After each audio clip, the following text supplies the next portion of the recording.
Greetings. Let us talk about the role of ERCP for gallstone pancreatitis. I'm grateful to my mentor, Dr. John Stroline, and Mr. Charles Butt for their support, Ms. Angela Deal, my institution, and to all my mentors. Please read this notice. We know that when small stones escape from the gallbladder, come down the bile duct, and block the ample of water, it can precipitate gallstone pancreatitis. But most of the time, these stones pass down on their own. Sometimes they may be stuck, in which case the patient may develop jaundice. And sometimes if infection sets in, patient may develop cholangitis. And the stones in the bile duct can be seen on MRI with MRCP. So the gallstone pancreatitis can be mild interstitial pancreatitis without necrosis or severe necrotizing pancreatitis. Important to find out two things when you're dealing with gallstone pancreatitis. Are the stones in the bile duct still there, causing problems? And what is the severity of the pancreatitis, mild or severe? Because that will change the way you manage a particular patient.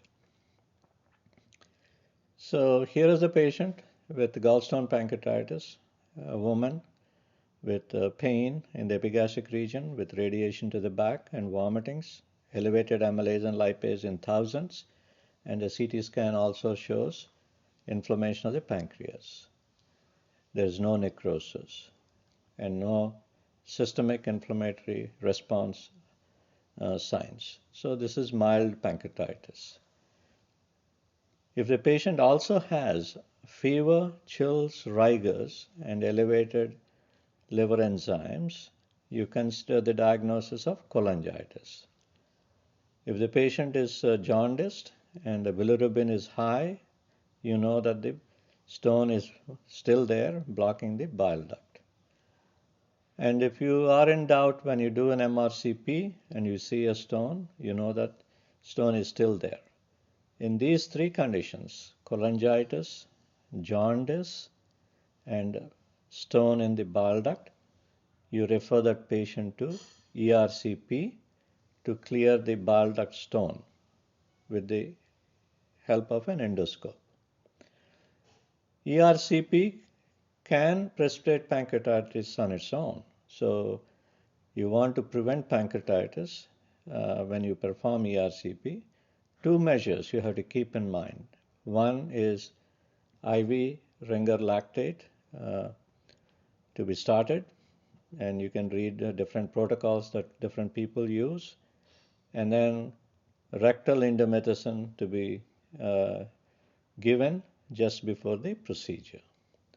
For the sake of medical students who may not be aware of how ERCP is done, let me share with you the story here. Patient is typically taken to a fluoroscopy unit. They may have anesthesia put them to sleep with endotracheal intubation and general anesthesia. And the patient is typically in a prone position on a fluoroscopy table. Before you do the procedure, you want to make sure that the patient has been well hydrated with IV Ringer lactate, and the nurse in the room confirms that the patient has received rectal indomethacin just before the procedure. When it comes to ERCP, how is it done? Here is a esophagus, stomach, duodenum, ample of water, bile duct, gallbladder, liver. So what you do is you use a special scope with a side viewing scope, otherwise known as duodenoscope, that you insert into the second portion of the duodenum. The side view allows you to look at the ample of water. And you use a sphincterotome. This is a special catheter with a wire. That the wire helps the sphincterotome to cut. The wire also allows the sphincterotome to bend to cannulate the bile duct. And When you want to cannulate, it is best to cannulate with the help of a wire known as guide wire assisted cannulation, because this technique has been shown to reduce the risk of post-ERCP pancreatitis. So once you get into the bile duct, that's your goal, and you should avoid getting into the pancreatic duct. Reason is, if you keep getting into the pancreatic duct, you can irritate the pancreatic duct and you can create post-ERCP pancreatitis. If in case the procedure is tough, you end up going into the pancreatic duct, you may have to leave a stent into the pancreatic duct to cut down the risk of post-ERCP pancreatitis. Once you are in the bile duct, the wire is in the bile duct, you see that under fluoroscopy, you inject contrast and you may see stones. Then how do you remove the stone? The stone is not going to come down on its own. You have to make the opening of the sphincter big by doing sphincterotomy, that is cutting the sphincter, opening up the lower end of the bile duct using current or electrosurgery, using a monopolar current. That's what we normally use.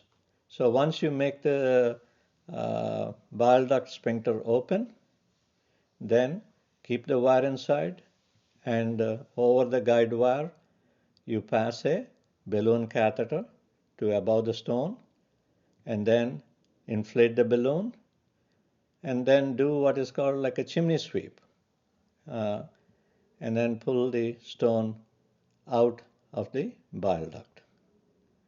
So that's what you do to clear the bile duct of the stones. And this is what needs to be done when you have a gallstone pancreatitis, that is, remove and clear all the bile duct stones.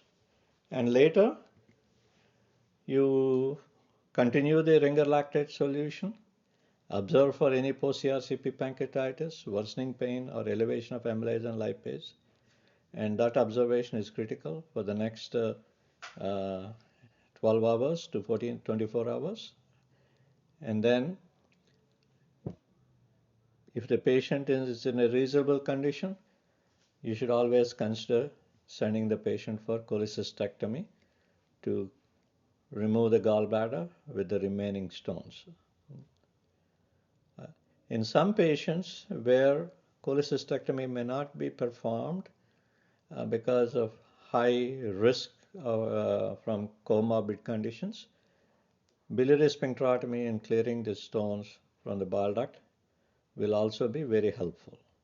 I hope this is helpful. Thank you.